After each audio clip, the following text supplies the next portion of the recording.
आसानी से बोल दिया कि अपने बच्चे से दूर रहे। जरा लेक्चर मत दो लक्ष्मी। जीजू, एक बात तो आपको सुननी पड़ेगी।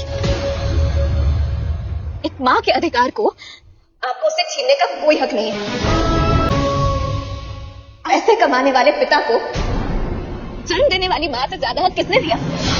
ना एक माँ की ममता को पैसों से तोल रहे हैं, अपनी अकड़ से तोल रहे हैं। लेकिन जीजू याद रखना, माँ का पलड़ा हमेशा भारी रहेगा।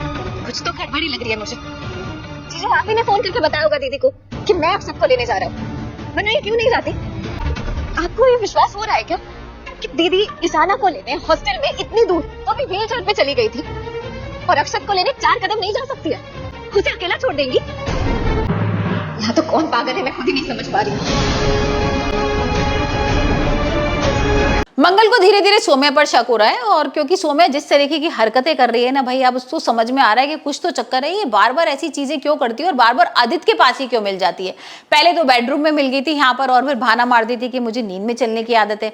उसके बाद उसने छत पर भी उसको पकड़ लिया था, और अब तो ऑफिस से भी देर आ रहा है आदित्य, तो यहाँ पर उसको लग रहा है कि कुछ तो बात है। और वहीं दूसरी तरफ हम देख रहे हैं कि सोम्या भी खूब चालें चल रही है मंगल को घर से बाहर निकालने के लिए। पहले तो किचन वाली चाल चलती है, यहाँ पर किचन में उसको खाना बनाने का तो भाई जिम्मेदारी मिल जाती है, लेकिन वो बना नहीं पाती, बाहर से मंगाती है, और उस पर बहुत बड़ा नाटक हो जाता है क्योंकि सारे लोगों के सामने सच आ जाता है कि भाई इसने तो बाहर से ऑर्डर किया। तो और ईशाना की तबीयत भी खराब हो जाती है। अब यहाँ पर ईशाना की तबीयत भी खराब हो जाती है, तो भाई कुसुम तो उसको किचन से दूर रख लिए, लेकिन यहाँ पर आदित्य और सोम्या क्या करने वाले हैं? क्योंकि आदित्य और सोम्या का तो एक ही प्लान है ना कि वो दोनों शादी कर लें, एक साथ रहें, और यहाँ पर अम्मा के दिमाग में कुछ ऐसी पॉजिटिविटी आए भाई सोम्या के लिए कि किसी तरीके से अम्मा भी भाई राजी हो जाए यहाँ पर शादी के लिए। लेकिन यहाँ पर ऐसा कुछ भी नहीं दिख रहा है, क्योंकि इतना इन्फ्लुएंस है ना मंगल का, और भी होना भी चाहिए। मंगल इतनी अच्छी गृहिणी है, इतनी अच्छी पत्नी है और इतनी अच्छी माँ है कि ऐसा होना ही चाहिए। सोम्या के अंदर तो ऐसे कुछ गुण दिख ही नहीं रहे। सोम्या को भाई खाना बनाना भी नहीं आता है, लेकिन फिर भी भाई आदित्य तो यही चाहता है कि मैं सोम्या से शादी करूं, और सोम्या जैसी ही उसको पत्नी चाहिए थी। तो अब देखते हैं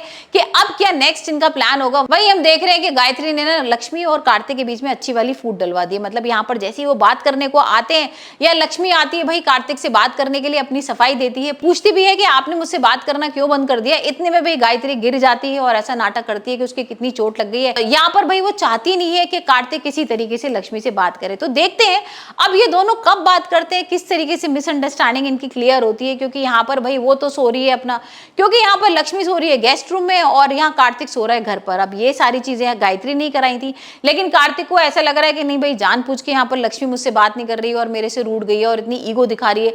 वही लक्ष्मी को दूसरी तरफ ये लग रहा है कि भाई ये मेरे को इतना क्यों गुस्सा कर रहे हो, और मैंने इतनी बड़ी गलती थोड़ी ना की थी, और यहाँ पर मेरी तो कोई गलती नहीं है, यहाँ पर सारी गायत्री की गलती थी। उन्होंने कितना सारा झूठ बोला था, यहाँ पर पागल बनाया था कार्तिक के सामने। तो अब देखते हैं कौन इन दोनों का पैचअप कराता है। क्या भाई यहाँ पर हमारी मंगल आएगी और इन दोनों का पैचअप कराएगी? ये तो आने वाले एपिसोड में ही देखेंगे। लेकिन आप मुझे बताइए, आपको क्या लगता है कि लक्ष्मी और कार्तिक आएंगे करीब, या फिर इन दोनों की और बढ़ जाएंगी दूरियां?